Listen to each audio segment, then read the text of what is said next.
Jóvenes, buenas tardes. Confirmen, por favor, si se me escucha adecuadamente.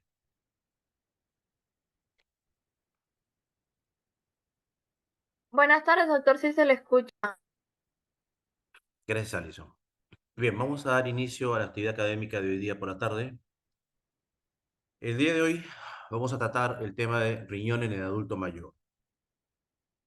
Esta clase fue introducida hace algunos años y aunque al comienzo hubo discusión si es que era necesario que los estudiantes se expongan a un tema como este, con el tiempo y con el cambio epidemiológico se hace cada vez más necesario tener una visión de la función renal en las personas mayores. Bien, vamos a iniciar.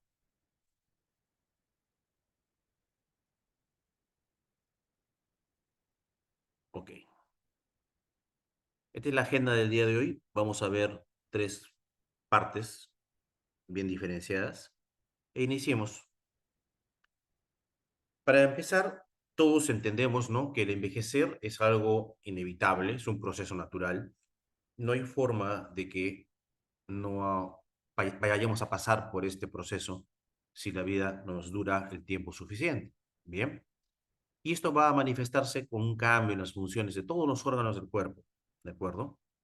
Y los que más dramáticamente cambian con el tiempo van a ser pulmones y riñones.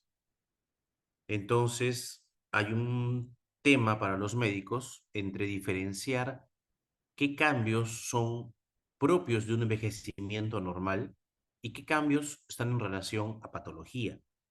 Bien, eso es bastante difícil. Muchas veces es muy difícil diferenciar qué es patológico y qué es normal, sobre todo en lo que respecta a función renal.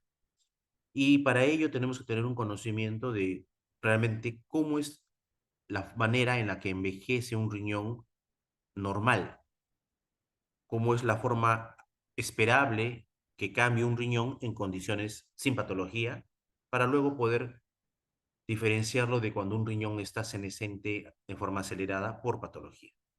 Bien, entonces veamos primero los cambios estructurales. Empecemos por cambios estructurales a nivel renal con el envejecimiento.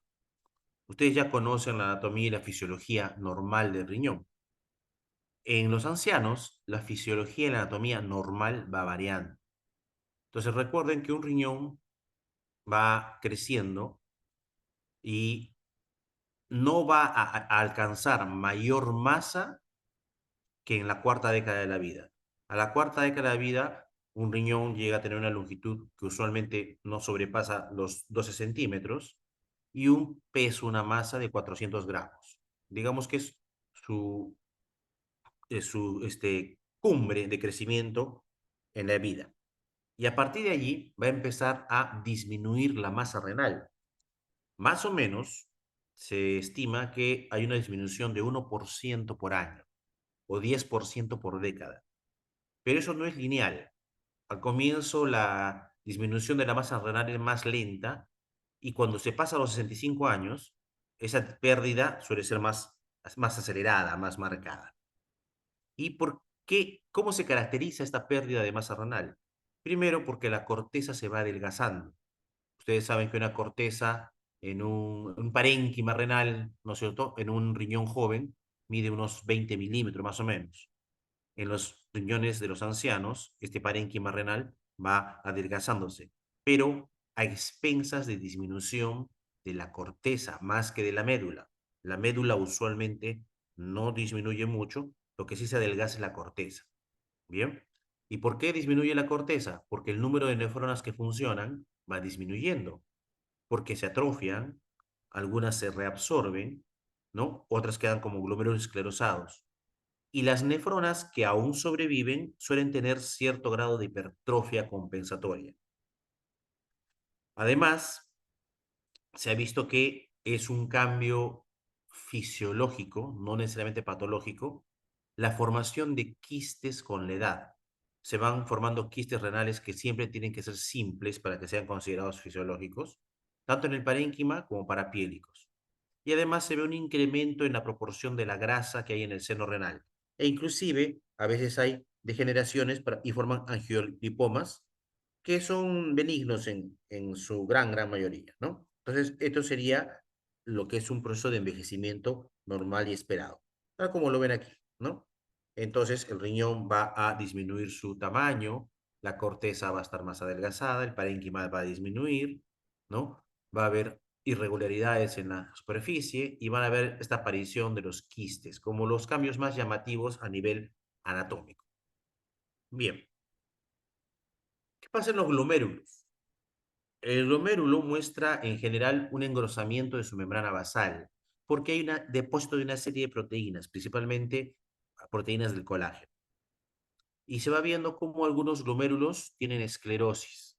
La esclerosis puede ser focal o puede ser global, que hay que diferenciarla. No es lo mismo que la glomerulosclerosis focal cementaria que se ve en patología, no. Esta es simplemente una esclerosis de algunos ovillos glomerulares, ¿de acuerdo? Y se ve fundamentalmente en los glomérulos que están más hacia la superficie del riñón, en la corteza externa.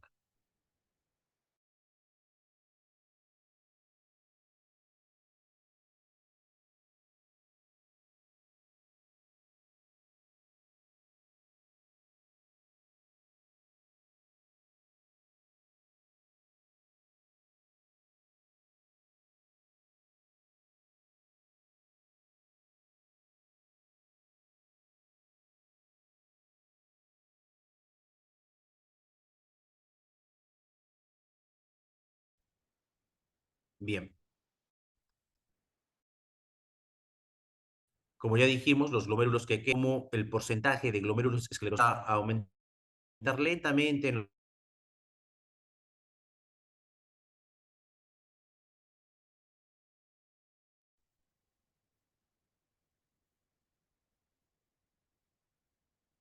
Ya, parece que se fue un momento la señal.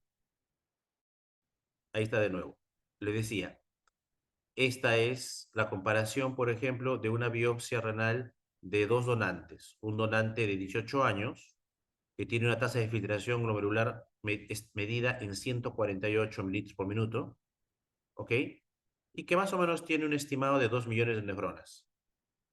Comparado con un donante sano, es un donante de riñón de 70 años, con una tasa de filtración medida en 84 mililitros por minuto, y tiene solamente 600.000 nefronas. Vean que la densidad glomerular es menor, vean que el tamaño glomerular es variable, hay unos más pequeños, otros más grandes, ¿no? El intersticio está incrementado y ambas personas son sanas, ambas personas están sin patología de algún tipo, por eso son donantes de riñón, ¿ok? Bien, ¿qué pasa en el túbulo? Eso que hemos visto en los glomérulos. En el túbulo, ¿qué sucede? Uno de los túbulos que tiene mayor cambio es el túbulo contorneo proximal. Va a disminuir su longitud y su volumen, ¿ok? Vean el cambio, ¿no? Desde los 20 años a los 80 años hay un gran cambio. Recuerden que el túbulo contorneo proximal es uno de los que cumple la mayor carga de trabajo de los túbulos. Se encarga de resolver el 60% casi de todo lo que se filtra. Entonces, va a variar la capacidad de reabsorción y de manejo de algunos solutos y de líquidos, como veremos posteriormente. En la sección de la médula externa es donde se ve la mayor cantidad de atrofia tubular, dilatación tubular. Hay cierto infiltrado de linfomononucleares, pero es muy escaso. Se va viendo cada vez más fibrosis intersticial y a veces la formación de divertículos en los túbulos, ¿ya? Y los cambios tubulares ocurren en forma paralela a los cambios glomerulares. Entonces van en un proceso de senescencia similar. ¿Qué pasa con los vasos en los riñones? Las arteriolas van a presentar hialinosis, ¿no? Y luego un incremento del grosor de la pared por hiperplasia fibroelástica, de tal manera que su lumen va disminuyendo progresivamente. Tanto las arterias arcuatas como las interlobares se van haciendo más tortuosas, menos rectas, lo cual disminuye probablemente el flujo, ¿no? Sanguíneo. Algunas arteriolas aferentes y eferentes se atrofian y además empieza a haber comunicaciones anormales, chance, entre arteriolas aferentes y eferentes. Entonces, es como que bypasean al glomérulo y se convierten en arteriolas aglomerulares. Todo esto lleva a isquemia glomerular y muerte y fibrosis, atrofia del glomérulo. Bien. En general, hay mayor frecuencia de arteriosclerosis. Aquí vemos, por ejemplo, esta es una imagen normal, un joven normal de 22 años, y este es un acercamiento a su glomérulo, que se ve normal. Y esta es una persona mayor, 68 años, normal también, sin patología, pero se puede ver claramente que los glomérulos son distintos. Vean en el intersticio cómo hay un cambio a nivel intersticial y vean justamente acá cómo está este glomérulo esclerosado, ¿sí? Está empezando a atrofiarse. Vean, ¿no? Acá está la visión más cercana de este glomérulo. Como el glomérulo totalmente se ha esclerosado, hay fibrosis intersticial, ¿sí? Este glomérulo va a terminar fibrosándose, va a terminar desapareciendo, ¿ok? Cambios de envejecimiento normal. Finalmente, en la microscopía electrónica, este es igual, el mismo riñón del paciente joven, ¿no? Donde se ve que está todo normal. Y aquí vemos la microscopía electrónica del paciente anciano, en el cual se ve, vean, como primero los procesos podocitarios se aplanan, similar a lo que sucede en cambios mínimos, ¿no? Sin llegar a ser tan marcado. Van a ver cómo hay vacuolización, estos depósitos de vacuolización, pequeños y más grandes. Se ve como la membrana basal, miren, está engrosada la membrana basal, ¿ok? Todos cambios, ¿no? De un envejecimiento aún normal. Entonces, la pérdida de nefronas que se va dando en el envejecimiento, hay varias teorías y varios mecanismos que se han establecido. No está todavía muy claro, pero básicamente el envejecimiento, como ven aquí, se asocia a una arteriosclerosis de grandes, medianas y pequeñas arterias, lo cual de alguna manera condiciona disminución del flujo sanguíneo, isquemia, y esto va a llevar a la senescencia celular, tanto a nivel glomerular como a nivel tubo intersticial. Se da una serie de cambios a nivel molecular. Se suprime, por ejemplo, la señalización del SIRT1 con el PGC1 alfa. Disminuye el PPAR alfa y disminuye la proteína cloto. Estas son proteínas que se denominan también proteínas anti-envejecimiento. Como disminuyen, parece que da pie a que haya una senectud más precoz o más acelerada de los tejidos renales. Todo nos va a llevar a que va a haber deterioro de la membrana basal, va a haber incremento de la matriz extracelular, incremento del colágeno, como ya les dije, fibrosis, fibronectina. Finalmente se va a dar la esclerosis progresiva y la atrofia de las nefronas. Y va a haber cambios funcionales que vamos a ver en un momento. En la patología, obviamente, parece que esto es más acelerado. Esto es lo normal, sin patología, y cuando hay una enfermedad de fondo, pues podría acelerar este proceso de senescencia. Bien, entonces vamos a los cambios funcionales, que es probablemente lo que más nos interesa. Para empezar, es claro que el flujo plasmático disminuye. El flujo sanguíneo renal en general, o sea, toda la sangre que recibe el riñón, va disminuyendo y no tiene que ver nada con disminución del gasto cardíaco. Ojo, el gasto cardíaco puede permanecer sin variación, pero el flujo sanguíneo renal sí va a disminuir. Y la explicación a esto es lo que acabamos de ver. Arterias esclerosadas, con menor diámetro interior, más tortuosas, ¿ok? Etcétera. Entonces, al disminuir el flujo sanguíneo renal, disminuye el flujo plasmático renal. Normalmente, el pico es de alrededor de 650 mililitros por minuto, que se alcanza a la cuarta década de la vida, y de allí por década cae un 10%. Entonces, más o menos hacia la novena década de la vida, los riñones reciben menos de 300 mililitros por minuto, ¿ok? Esto principalmente se ve en la corteza de los riñones. Las médulas preservan un poco su flujo, aunque también disminuye. Y hay una mayor fracción de filtración a nivel del glomérulo mismo. Pueden ver, estas son unas gráficas clásicas de fisiología renal, donde, por ejemplo, en la izquierda son varones, a la derecha son mujeres. Vean cómo el flujo plasmático renal se mantiene en valores aceptables, ¿no? en los 20, en los 30, en los 40. Y en los 40 hacia los 50 empieza una caída inexorable del flujo plasmático renal hasta el final de la vida. En las mujeres ocurre algo similar, con menor pendiente, pero algo similar, ¿no? Después de los 50 hay una caída, ¿no?, marcada del flujo plasmático renal. Bien, ¿esto se va a traducir en la tasa de filtración glomerular? Claro que sí. La tasa de filtración glomerular también tiene una caída sostenida desde los 40 años más o menos. Los estudios dicen que va entre 7 a 10 mililitros por década, ¿ok? Pero no es tampoco uniforme. Usualmente es menos en los 40 y en los 50 y a partir de los 60 y tantos años es un poco más pronunciada.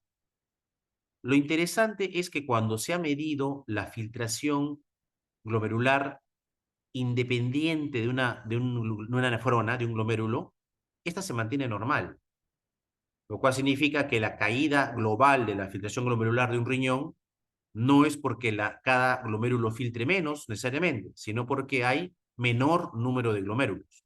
¿De acuerdo? Ahora, esta caída de la filtración glomerular no se puede predecir. Es distinta para cada persona y no es universal. Existen algunos reportes de personas mayores, ancianos, que mantienen filtraciones glomerulares normales, como las de un joven. Pero la mayoría de personas no es así. En la gran mayoría de personas, pues se ve esta caída que estamos mencionando. Vean igual, acá están, estas son gráficas también clásicas de función renal. Igual, varones a la izquierda, mujeres a la derecha. Y vean, ¿no? La filtración glomerular empieza a caer marcadamente alrededor de los 50 años hacia abajo, tanto en varones como en mujeres, siempre con mayor pendiente en varones, un poco menos en mujeres. ¿Sí? Bien. Entonces, si la filtración glomerular disminuye, lo lógico sería que la creatinina aumente. Pero sucede que en las personas mayores, en los adultos mayores, la creatinina cada vez se va volviendo en un marcador poco confiable. Ya dijimos que la creatinina no es el mejor marcador de función renal. Sin embargo, es el que utilizamos porque es el más práctico, el más barato, el más asequible. Pero en los adultos mayores aún es peor marcador de función renal. ¿Por qué? Porque la producción de creatinina va a disminuir por la disminución de la masa muscular que tienen los ancianos. Y además el riñón va mostrando una disminución en la excreción de creatinina. Vean, los jóvenes van eliminando más creatinina y a medida que uno va envejeciendo, va eliminando menos creatinina en la orina. Entonces, esta disminución del acremento de creatinina está compensado porque hay una menor producción de creatinina. ¿Y qué hace eso? Que finalmente la creatinina no varíe mucho en el plasma y no sea un buen marcador de función renal. Vean, por ejemplo, este estudio. Fíjense en lo siguiente. Vean, la creatinina urinaria, acá, por miligramo, por kilogramo de peso, tanto en varones como en mujeres, ven que con la edad cada vez se elimina menos creatinina en los riñones. ¿De acuerdo? Menos creatinina en los riñones. Menos creatinina en los riñones. Eso significa que hay un aclaramiento cada vez menor. La depuración de creatinina, el aclaramiento de creatinina, disminuye con la edad. La creatinina en sangre debería aumentar, pero ustedes ven, la creatinina en sangre no tiene una variación muy marcada. 0,99, 1,1, 1,1, 1,1, 1,1, 1, ¿ok? Inclusive puede disminuir. ¿Por qué no se eleva la creatinina? Porque recuerden que hay menos producción de creatinina porque hay menos masa muscular, ¿ok? Entonces, si usted ven la creatinina, parece que fuese la misma creatinina a través de los años. Es muy parecida, muy similar, no hay gran variación. Pero la filtración glomerular es totalmente distinta. Eso hace muchos años es tema de discusión en nefrología, porque entonces es debatible, se debate si se debe estimar la tasa de filtración glomerular en los ancianos. ¿Qué sucede? Las ecuaciones que se utilizan parecen que tienen más margen de error en los ancianos, no son tan exactas, ¿de acuerdo? Y muchos ancianos pueden ser clasificados erróneamente. Principalmente se les clasifica como que padecen enfermedad renal crónica cuando a veces no es así. Entonces hay debate y no hay un consenso sobre si es que es apropiado la estimación de la filtración glomerular en ancianos usando creatinina. De lo que no tenemos duda los nefrólogos es que si usáramos otro marcador que no sea creatinina, no hay mucho problema. Entonces, la estimación podría ser con otro marcador, pero creatinina sí es un problema para tener una estimación exacta.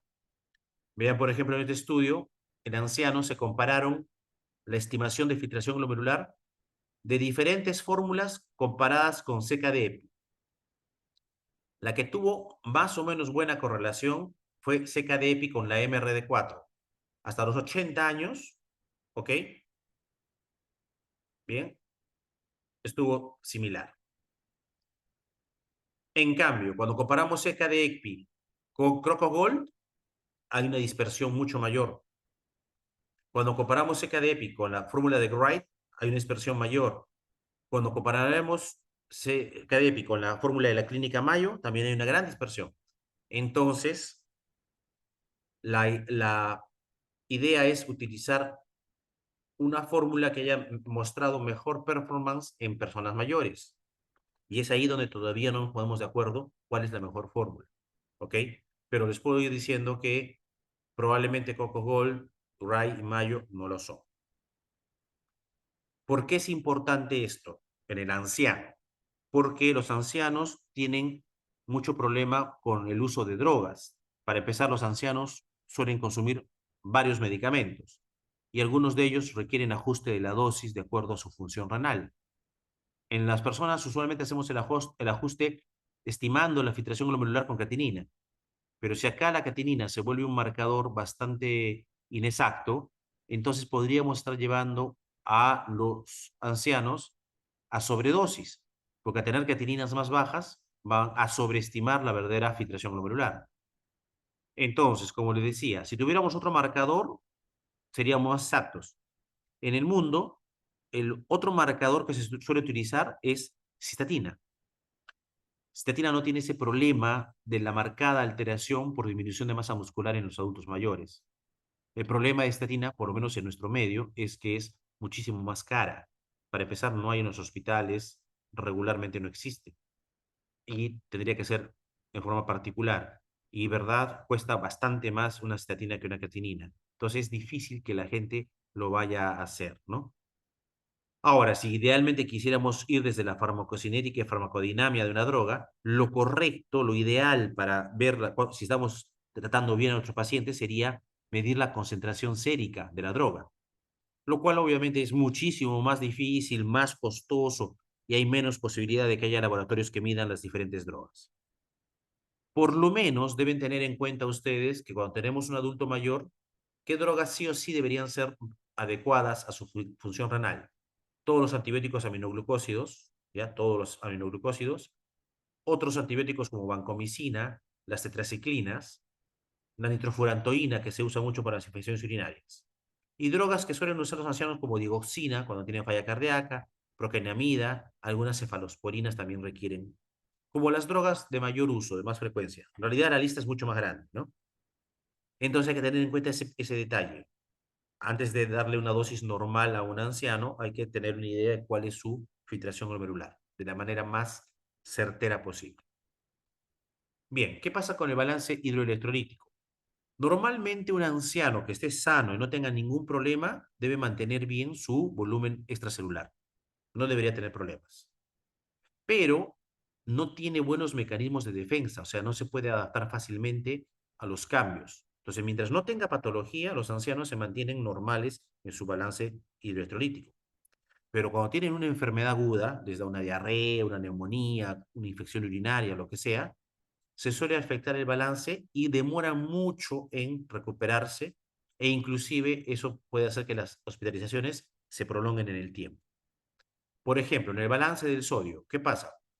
Los ancianos no pueden manejar dos cosas. Una carga de sodio. Si por A o B es el cumpleaños del abuelito, ¿no? Cumple pues, 80 años, lo llevamos a comer una parrillada y come sal, come una carga de sal, no puede manejar bien esta carga de sal, ¿ok?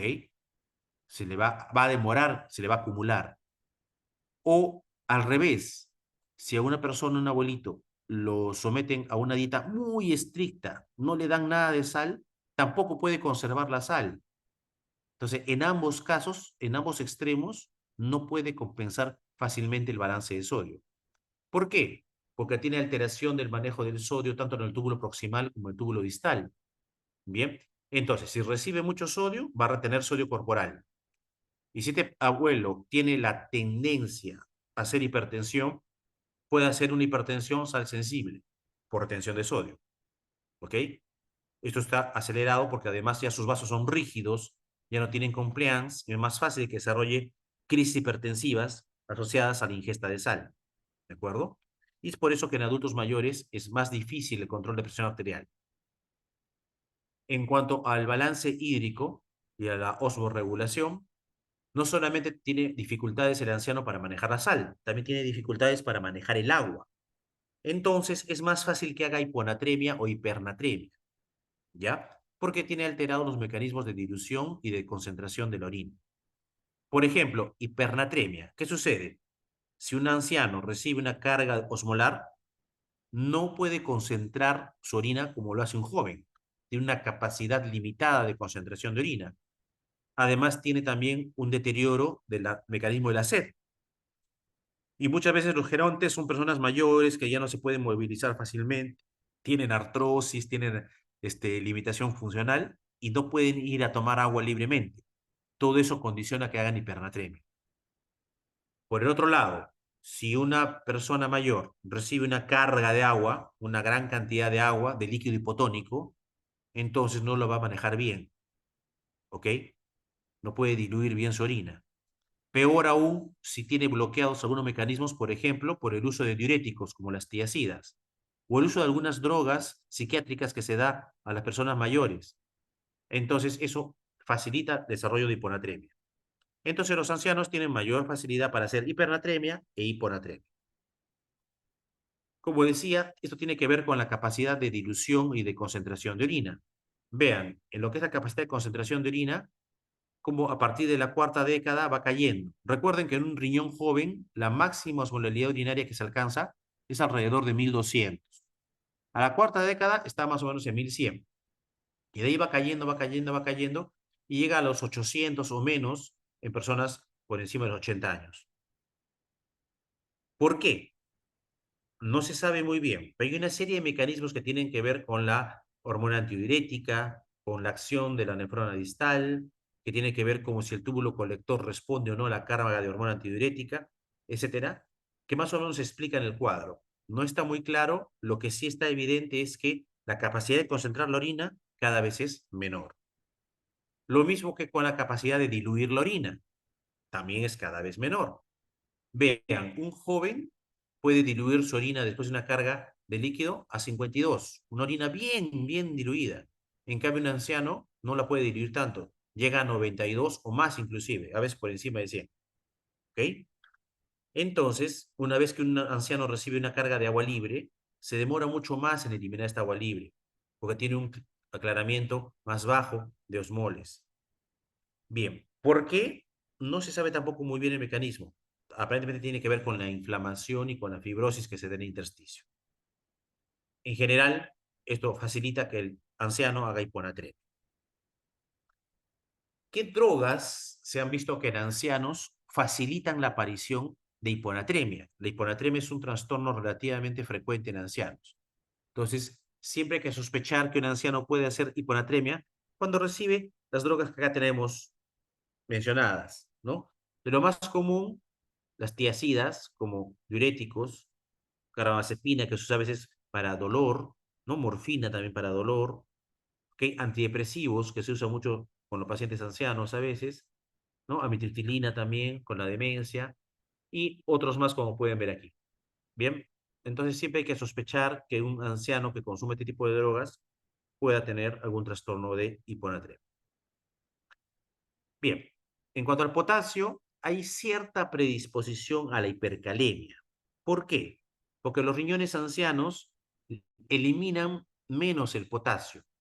Lo que se ha visto es que cuando hacemos un examen que se llama garantía transtubular de potasio, disminuye. la galleta transtubular de potasio nos mide en forma indirecta la acción de aldosterona sobre el nefrón distal.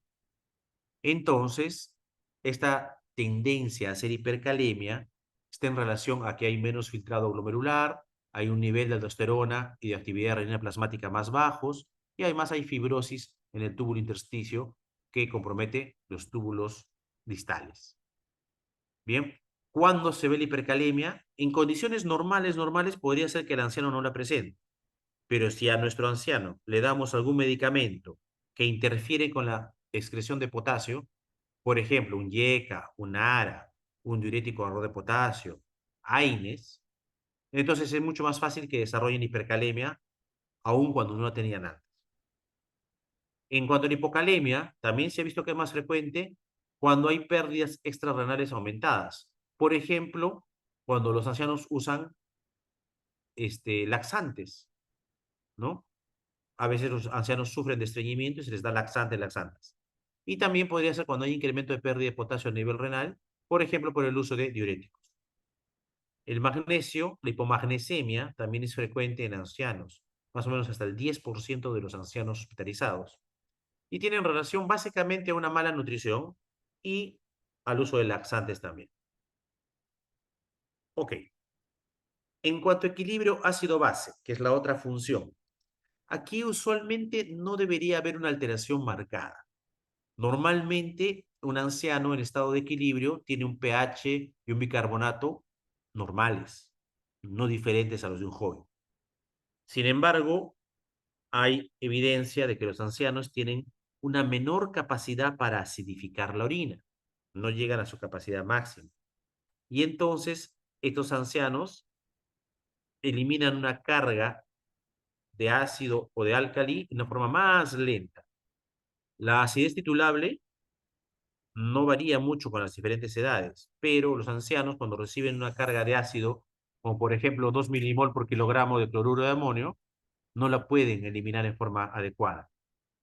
Entonces, en conclusión, si el anciano está en equilibrio, probablemente no tenga mayor alteración, pero si este anciano está expuesto a cargas de ácidos, principalmente, no los va a manejar muy bien.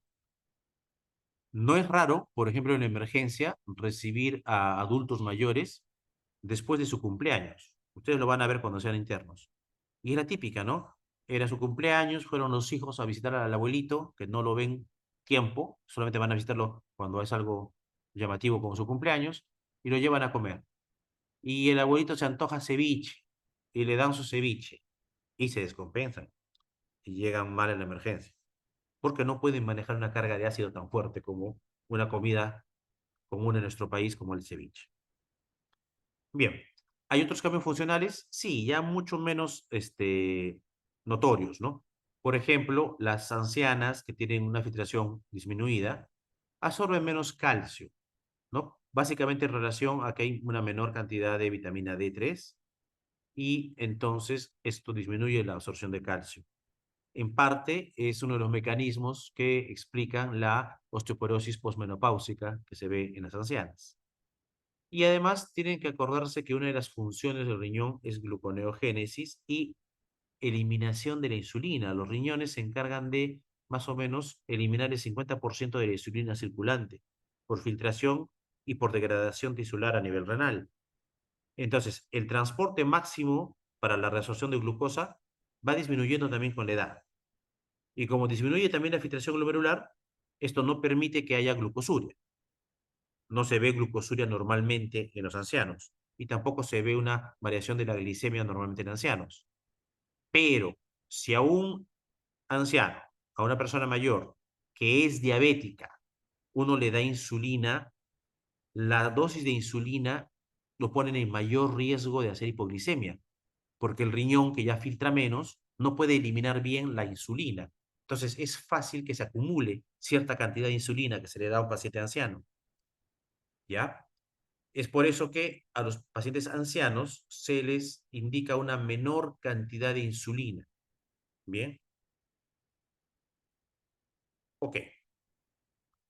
Entonces, en resumen, los cambios renales en el anciano están a nivel de disminución de la masa renal, disminución de la filtración glomerular, del flujo plasmático renal, de la producción de creatinina, se deteriora la conservación de sodio, disminuye los niveles de renina y aldosterona plasmáticas, hay mayor facilidad para hacer hipercalemia, se disminuye la amenogénesis y hay tendencia a hacer acidosis cuando hay cargas de ácido, y disminuye la capacidad de concentración y excreción máximas de orina. Ese es el resumen de todos los cambios fisiológicos en un adulto mayor.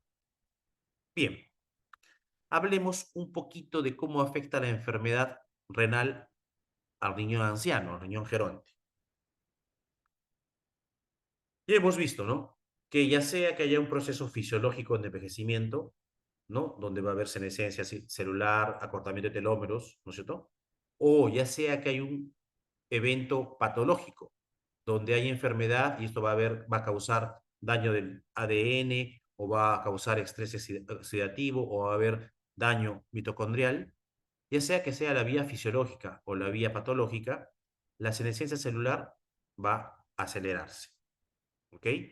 Va a haber aumento de la apoptosis, va a haber mediadores de inflamación presentes y esto va a hacer que haya una mayor sensibilidad al daño y menor capacidad de recuperación en un riñón anciano. Eso está claro, ya lo hemos visto. Ok, ¿qué pasa entonces en la patología?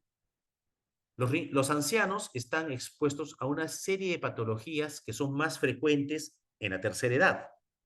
Por ejemplo, todos conocemos, ¿no? Diabetes mellitus, es mucho más frecuente, ¿sí? Aterosclerosis, dislipidemia, y otras como mieloma múltiple, por ejemplo, la amiloidosis, las vasculitis, algunos tipos de glomerulopatías, la nefritis intersticial, ¿ok? Las lesiones renales inducidas por drogas, porque los ancianos consumen mayor cantidad de medicamentos. Las infecciones urinarias también son más frecuentes en los ancianos, la uropatía obstructiva, por diferentes motivos. Entonces, el anciano normalmente ya está expuesto a mayor prevalencia de ciertas enfermedades. Si le da una de estas enfermedades ya a un paciente con un riñón anciano, entonces va a haber mayor facilidad de daño. Por ejemplo, veamos la lesión renal aguda. Estos son datos, por ejemplo, de Estados Unidos, ¿no? Obviamente datos peruanos, latinoamericanos no tenemos porque nosotros no hacemos registros, tenemos una gran deficiencia de registros. Pero en un país desarrollado como Estados Unidos podemos usarlo para ejemplificar.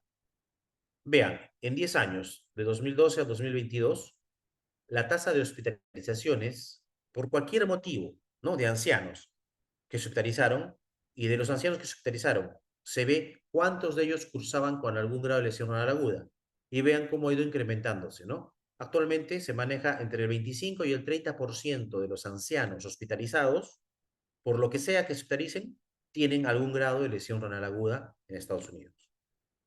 ¿Ok?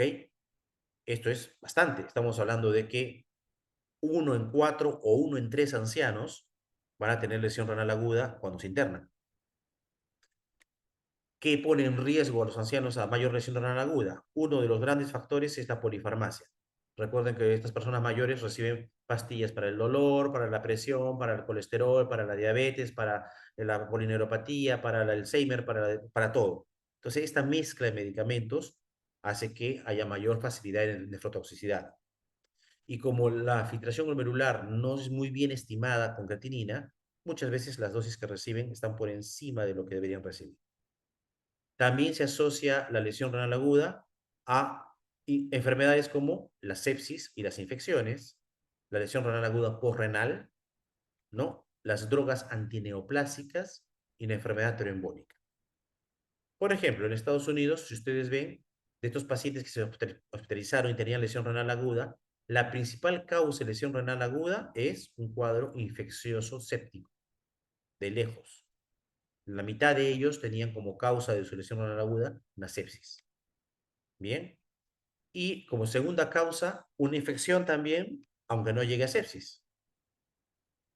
Luego tenían enfermedad cardiovascular y finalmente cáncer, como las causas de producción de lesión renal aguda, con tasas similares a través de los años.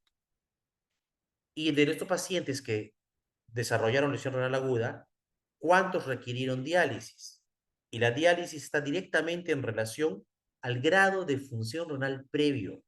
Vean, si los pacientes, los ancianos, hacen lesión renal aguda sobre un riñón que no tenía ningún daño crónico, el porcentaje que requieren diálisis es menor al 4% siempre. Pero si la lesión renal aguda se produce sobre un riñón que ya tenía lesión renal crónica, si estaba en estadio 3, aumenta un poco, por menos de 6%. Pero si estaba en estadio 4 o 5, y ahí se produce la lesión renal aguda, pues aumenta 3 o 4 veces la frecuencia de necesidad de diálisis en estos pacientes. ¿Ok? Entonces es mucho peor que un anciano haga lesión renal aguda sobre una enfermedad renal crónica. Bien. ¿Y qué pasó con estos ancianos cuando les dan de alta? Vean, cuando no, para ancianos que son el grupo control, digamos, ¿no? Estuvieron internados, pero no desarrollaron lesión renal aguda. Vean que la mayoría de ellos se van de alta a su domicilio, a su casa. Cuando los ancianos estuvieron internados e hicieron lesión renal aguda, pero no requirieron diálisis, disminuye la cantidad que se va a la casa, pero igual, la mayoría aún siguen yéndose a casa o a un servicio, ¿no?, de seguimiento de rehabilitación. Pero cuando los ancianos que se hospitalizaron hacen lesión renal aguda y requiere diálisis, ya muy poquitos vuelven a casa. ¿Por qué? Porque la gran mayoría se muere. La mortalidad incrementa notoriamente en el anciano que hace lesión renal aguda y requiere diálisis. ¿Ok? Entonces es un factor de riesgo de mortalidad. Bien, no solamente eso. Si vemos a los que salieron de alta con una hospitalización que tuvieron lesión renal aguda y salen vivos, se van de alta, ¿no es cierto? Y vemos en 2 años de seguimiento qué pasa con ellos. Vean, los que no tuvieron enfermedad renal crónica, igual tienen una tasa acumulada mayor, ¿no?, de nuevas hospitalizaciones. Es decir, después del haber sido dados de alta, se van reinternando varias veces en los 2 años. Y esta tasa de reinternamiento, de nueva hospitalización, es un poco mayor si ya tienen una enfermedad renal crónica de base. Pero lo que es claro es que si el anciano estuvo internado con algún cuadro de lesión renal aguda, este es factor de riesgo para que tenga recurrentes hospitalizaciones en los siguientes meses post alta. Bien, si pasamos a la enfermedad renal crónica, la situación es también importante, interesante. Este cuadro es solamente para que ustedes se den cuenta claramente cómo la enfermedad renal crónica es mucho más prevalente en los pacientes mayores, ¿no? En jóvenes o en menores de 65 años, vean que menos del 10% de esta población tiene enfermedad renal crónica. Pero cuando hablamos de gente que es por encima de 65 años, para el año 2020 en Estados Unidos, más o menos el 32% tenían algún grado de enfermedad crónica. Entonces, la ERC es una patología primordialmente de personas mayores, es más frecuente allí. Pero ¿cómo se presenta? Vean, vean cómo ha ido cambiando el porcentaje de la población de gerontes con ERC. Primero vean esto, esta línea azul es como era en el 2012. Hasta los 69 años, 5%, hasta los 74 años, 7%, hasta los 80 años, 10%, hasta los 84 años, 13%, y a los más de 85 años, 16%. Y vean cómo cambió solamente en 10 años, que es la línea roja. De tal manera que ahora, cada 5 años, comparativamente, hay mayor cantidad de pacientes con enfermedad renal crónica que hace unos 10 años, ¿no? Actualmente, en personas mayores de 85 años, el 28% tienen algún grado de enfermedad crónica. Es bastante. En nuestro país no debe ser muy diferente, ¿ok? Aunque no tenemos datos estadísticos. ¿Y qué pasó al año de que un paciente con ERC fue captado y fue seguido? Vean, cuando están en estadio 3, en los diferentes grupos etarios, se va viendo que hay cierta progresión al siguiente estadio, que sería el 4. Lo mismo se ve en el 4, ¿no? Diferentes grupos etarios se ve que hay una progresión, ¿no?, al estadio 4. Pero si ven acá, tanto en estadio 3 más en estadio 4, a medida que aumenta la edad, hay mayor mortalidad. ¿Ok? En estadio 4, vean, más del 25% de mortalidad. Pero si ven el estadio 5, obviamente la mortalidad se ve casi en todos los grupos etarios por encima de 65 años. Es decir, la mortalidad es mucho mayor, a mayor grado de deterioro renal y a mayor edad. Está claramente graficado. Bien, ¿qué otras enfermedades pueden afectar el riñón en el adulto mayor? Dijimos que había varias que eran más prevalentes, ¿no? Diabetes, hipertensión y todo eso. Las glomerulopatías también cambian su espectro en el adulto mayor. En jóvenes hay más prevalentes algunas y hay otras más en adultos mayores. Por ejemplo, el adulto mayor tiene más membranosa, más amiloidosis, más membrana proliferativa, vasculitis, ¿ok? Y repente progresiva. Y en los adultos mayores prácticamente no van a ver, es muy difícil que vean nefritis lúpica e IgA. Este es un reporte clásico de los italianos, en el cual ellos hicieron su seguimiento durante muchos años de su registro de biopsias. Y vean cómo en los verdes, que son los adultos mayores, hay pues mayor cantidad de membranosa, ¿no? Nefropatía membranosa, hay mayor cantidad de membrana proliferativa, ¿no? Y rápidamente progresiva. Sin embargo, se ve muy poquito IgA, ¿no? Se ve muy poquito, ¿no? De otro tipo, por ejemplo, la IgA, ¿bien?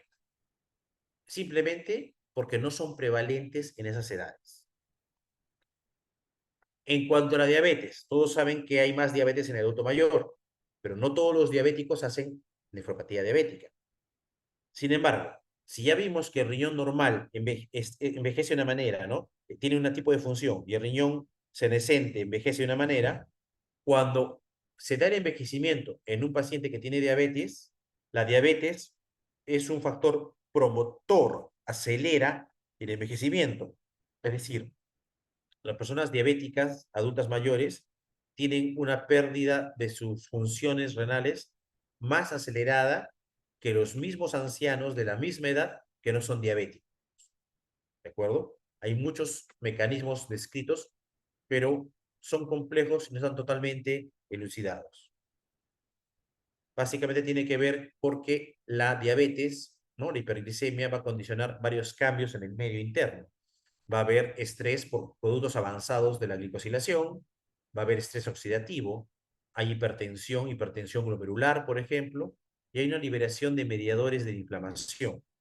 Todo esto afecta al riñón senescente y acelera, ¿no? El envejecimiento renal, así como también se va a acelerar el daño de otros órganos.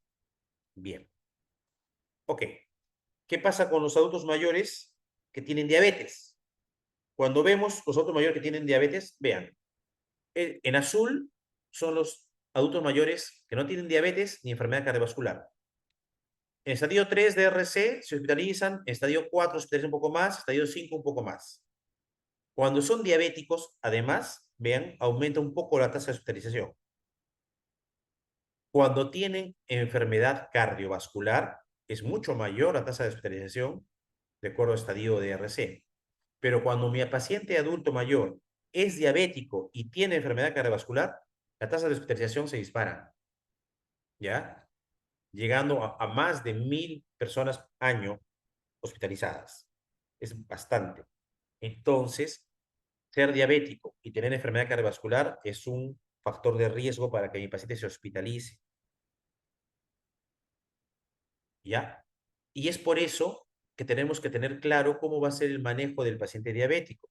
El paciente diabético se hospitaliza más y tiene, como ya les decía hace un momento, un deterioro en el manejo de la insulina. Entonces, en el paciente diabético, el objetivo terapéutico glicémico es menos estricto por la comorbilidad que tiene. Vean, en un joven diabético, uno busca tener una glicosilada por debajo de 6,5. En un adulto, ¿ok? Por debajo de 7 está bien. En personas mayores que estén muy funcionales, muy bien, 7,5. En adultos mayores que tengan ya un compromiso moderado, 8. 8 y glicosilada es el objetivo.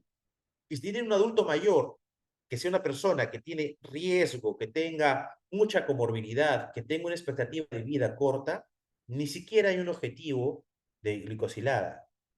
Acá básicamente se les maneja sintomáticamente y de problemas del momento. Y esto es lo recomendado en el último consenso de la ADA, que es una de las guías más respetadas a nivel mundial. Entonces, vean, simplemente el hecho de ser mayor hace que mi objetivo de control glicémico sea más largo. Por ende, también tengo que tener cuidado con la corrección de las drogas que uso para la función renal. ¿Ok? Todas las drogas en general tienen algún grado de corrección. Hay que tener cuidado. Y hay drogas que están prohibidas por debajo de cierto grado de filtración glomerular. Entonces hay que revisar bien qué medicamento le van a dar para el control de la diabetes a los ancianos, más aún si tienen enfermedad renal crónica. ¿Qué pasa si mi anciano llega a estadio 5, estadio final de la enfermedad renal?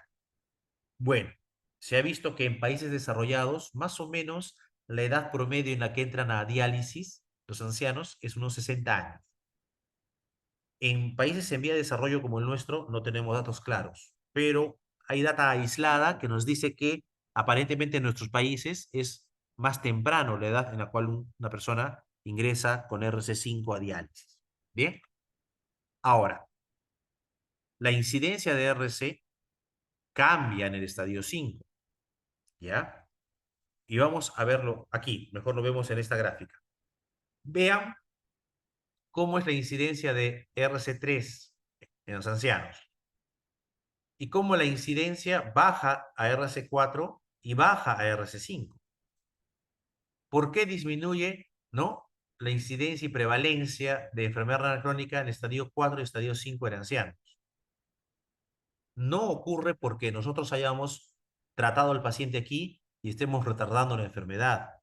No ocurre porque hayamos parado aquí la enfermedad. No ocurre porque el paciente se curó milagrosamente. Esta caída de prevalencia de RC de estadio 3 a estadio 4 ocurre porque la gran mayoría de pacientes ancianos aquí se mueren. Se mueren en el estadio 3 y no llegan a estadio 4. Entonces, lo que vemos nosotros ya en consulta en los hospitales, ancianos estadio 4 y estadio 5 son los sobrevivientes de la enfermedad renal crónica, porque está muy bien determinado que la gran mayoría de ancianos se mueren en estadio 3. Y es por eso que las prevalencias disminuyen. Entonces, cuando un anciano llega a estadio 4, estadio 5, ya es una persona de la minoría sobreviviente. Y entonces ahí hay que decidir qué hacer con él, ¿de acuerdo? Cuando uno ve la tasa de mortalidad por cualquier causa en RC, obviamente uno ve que los pacientes gerontes de más de 85 años que tienen RC son los que más se mueren, es obvio. Y los que siguientes que se mueren son los gerontes de más de 85 años sin RC. O sea, el hecho de ser muy mayor, pues obviamente te pone mayor riesgo de morir. Pero si tienes RC, eso incrementa muchas veces tu riesgo. Bien, eso es claro. Entonces, habiendo visto esto, la decisión de terapia de reemplazo renal en los ancianos es una decisión individualizada. No entran porque tienen que entrar. Hay que ver cuál es la expectativa de vida del anciano, hay que ver si es que tiene un soporte familiar adecuado para poder darle manejo conservador, hay que ver si es posible brindarle otro tipo de manejos que normalmente no este, hay un manejo protocolizado en países que no tienen altos ingresos, porque existen terapias para manejo conservador de la RC en el anciano que tiene ya deterioro severo. ¿Ok? Cosas que a veces no usamos por básicamente un problema de este, mm, poco acceso a la salud. Bien, espero con esto haberles dado una idea global de los cambios y las características particulares que tiene el riñón del anciano. Si hubiese alguna duda o alguna pregunta, es el momento de que la haga.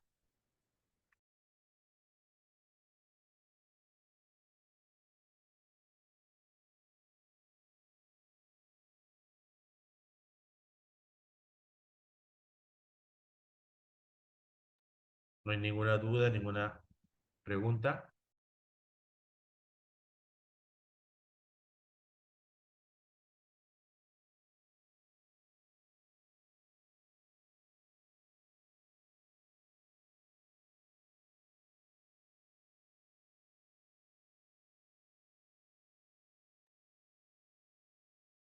Bien, si no tenemos dudas ni preguntas, entonces creo que podemos dar por concluida la actividad académica de la tarde.